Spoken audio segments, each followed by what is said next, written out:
Hi hello welcome to our channel. ഇന്ന് നമ്മൾ കടയിൽ നിന്നൊക്കെ സാധനം വാങ്ങിക്കുമ്പോൾ കിട്ടുന്ന ഒരു ബ്രൗൺ പേപ്പർ കവർ ഉണ്ടല്ലോ, അപ്പോൾ അത് വെച്ചിട്ട് വളരെ സിമ്പിളായിട്ടൊരു ക്രിസ്മസ് കാർഡ് തന്നെ കേട്ടോ ചെയ്യുന്നത്. അപ്പോൾ ക്രിസ്മസിൻ്റെ സമയത്ത് ഡെയിലി അപ്ലോഡ് ചെയ്യാൻ വേണ്ടിയിട്ട് ചെയ്തു വെച്ചതായിരുന്നു. പക്ഷേ കുറച്ച് തിരക്കൊക്കെ വന്നപ്പോൾ എനിക്ക് അപ്ലോഡ് ചെയ്യാൻ പറ്റിയില്ല കേട്ടോ. അപ്പോൾ ഓരോ വീഡിയോ ചെയ്യുമ്പോഴും നമ്മൾ അത്രയും കഷ്ടപ്പെട്ടിട്ടല്ല ചെയ്യുന്നത്. അപ്പോൾ അതിനി ചുമ്മാ ഡിലീറ്റ് ചെയ്യണ്ടല്ലോ എന്ന് വിചാരിച്ചിട്ട് അങ്ങ് അപ്ലോഡ് ചെയ്യുകയാണ്. കാരണം ന്യൂ ഇയർ ക്രാഫ്റ്റ് ആയിട്ടും ക്രിസ്മസ് ക്രാഫ്റ്റ് ആയിട്ടും വേറെ ബർത്ത്ഡേ ഡെക്കറേഷൻസ് ഒക്കെ ചെയ്തെടുക്കാൻ പറ്റുന്ന ഒരു ക്രാഫ്റ്റ് തന്നെയാണ്. വളരെ സിമ്പിളായിട്ട് യാതൊരു ചിലവില്ലാതെ നമുക്ക് ഈസി ആയിട്ട് ചെയ്തെടുക്കാൻ പറ്റുന്നതാണ് കേട്ടോ. അപ്പോൾ ഈ ഒരു ബ്രൗൺ പേപ്പർ കവറിൻ്റെ ഒരു സൈഡ് മാത്രം നമ്മളൊന്നിങ്ങനെ കട്ട് ചെയ്തെടുക്കുകയാണ്. എന്നിട്ട് നമ്മളിത് താഴെ ഭാഗത്ത് നിന്ന് ഇതുപോലെ ഒന്ന് അങ്ങോട്ടും ഇങ്ങോട്ടായിട്ടൊന്ന് ഫോൾഡ് ചെയ്ത് കൊടുക്കുന്നുണ്ട്. ഇനിയിപ്പോൾ അല്ലാന്നുണ്ടെങ്കിൽ നിങ്ങളുടെ കയ്യിൽ ബ്രൗൺ പേപ്പർ കവറോ അല്ലെങ്കിൽ ഡിസൈൻ ആയിട്ടുള്ള കവറൊക്കെ യൂസ് ചെയ്യാം കേട്ടോ. ഇതുപോലെ ഒരു നീളത്തിൽ പേപ്പർ കട്ട് ചെയ്തിട്ട് ജസ്റ്റ് ഒന്നിങ്ങനെ മടക്കി കൊടുക്കുക. അപ്പോൾ കംപ്ലീറ്റ് ആയിട്ട് മടക്കി എടുത്തതിന് ശേഷം നമ്മളിത് ഇതുപോലെ പകുതിയാക്കിയിട്ടൊന്ന് മടക്കി എടുക്കുന്നുണ്ട്. നമ്മൾ കുറച്ച് കട്ടിയുള്ള ഒരു പേപ്പർ തന്നെ നോക്കിയെടുക്കുക, അല്ലാന്നുണ്ടെങ്കിൽ പെട്ടെന്ന് നമ്മളിങ്ങനെ ഫോൾഡ് ചെയ്തിട്ട് ചെയ്യുന്ന സമയത്ത് അത് കീറി പോകും കേട്ടോ.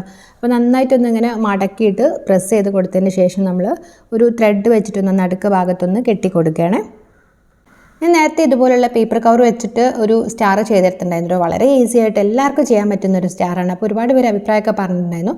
അപ്പോൾ വീഡിയോ കാണാത്തവരുണ്ടെങ്കിലൊക്കെ ഒന്ന് കണ്ടു നോക്കാം കേട്ടോ. അപ്പോൾ ഇത് അതുപോലെ തന്നെ വളരെ സിമ്പിളായിട്ട് അതിനേക്കാളും സിമ്പിളായിട്ടുള്ളൊരു വീഡിയോ ആണ്. അപ്പോൾ നമ്മളിത് ഇതുപോലെ പകുതിയാക്കി മടക്കിയിട്ട് ത്രെഡൊക്കെ കെട്ടിയതിന് ശേഷം ആ സൈഡ്സ് ഇതുപോലെ നമ്മളൊന്നിങ്ങനെ കട്ട് ചെയ്തെടുക്കുകയാണ്. അപ്പോൾ ഒരു ചെറിയൊരു ട്രയാങ്കിൾ ഷേപ്പിൽ നമ്മളിങ്ങനെ കട്ട് ചെയ്ത് മാറ്റിയിട്ടുണ്ട്. ഇനി ഞാൻ ഫെവി ബോണ്ടാണ് എടുത്തിട്ടുള്ളത്. എന്നിട്ട് നമ്മൾ നേരത്തെ ഫോൾഡ് ചെയ്യുന്നുണ്ടായിരുന്ന ആ രണ്ട് സൈഡിലും കുറച്ച് ഗ്ലൂ അപ്ലൈ ചെയ്തതിന് ശേഷം ഒന്ന് നന്നായിട്ട് പ്രസ് ചെയ്തിട്ട് സ്റ്റിക്ക് ചെയ്ത് കൊടുക്കുകയാണ്. അപ്പോൾ നമുക്കിതിന് പകരമായിട്ട് ഗ്ലൂ ഗണ്ണ് യൂസ് ചെയ്യാം, അല്ലാന്നുണ്ടെങ്കിൽ ഫെവിക്കോളൊക്കെ യൂസ് ചെയ്യാം കേട്ടോ. അപ്പോൾ നമ്മൾ ഒരു സൈഡ് നന്നായിട്ട് സ്റ്റിക്ക് ആയതിനു ശേഷം ഓപ്പോസിറ്റ് സൈഡ് ഇതുപോലെ തന്നെ ഒന്ന് ജസ്റ്റ് ഇങ്ങനെ കൂട്ടി പിടിച്ചതിന് ശേഷം ഒന്ന് ഗ്ലൂ അപ്ലൈ ചെയ്ത് കൊടുത്താൽ മതി. അപ്പോൾ അങ്ങനെ നമ്മൾ വളരെ സിമ്പിളായിട്ട് ഒരു മിനിറ്റ് പോലും വേണ്ടിയിട്ട് അത്ര ഈസി ആയിട്ട് നമ്മളൊരു സ്റ്റാർ ഇവിടെ ചെയ്തെടുത്തിട്ടുള്ളത്.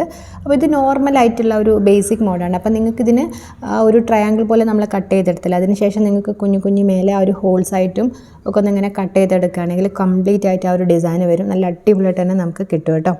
യാതൊരു ചിലവില്ലാതെ വളരെ ഈസി ആയിട്ട് ചെയ്തെടുക്കാൻ പറ്റുന്ന ഒരു സ്റ്റാറാണ് നമ്മൾ ചെയ്തെടുത്തിട്ടുള്ളത്. അപ്പോൾ ഇത് ക്രിസ്മസ് ന്യൂ ഇയർ ഡെക്കറേഷൻസ് അല്ല കേട്ടോ, നമുക്ക് കളർഫുൾ പേപ്പറൊക്കെ യൂസ് ചെയ്തിട്ട് ബർത്ത്ഡേ ഡെക്കറേഷൻസ് ഒക്കെ ചെയ്തെടുക്കുക. അപ്പോൾ വീഡിയോ ഇഷ്ടമായിട്ടുണ്ടെങ്കിൽ ചാനൽ ഒന്ന് സബ്സ്ക്രൈബ് ചെയ്തിട്ട് സപ്പോർട്ട് ചെയ്യണേ.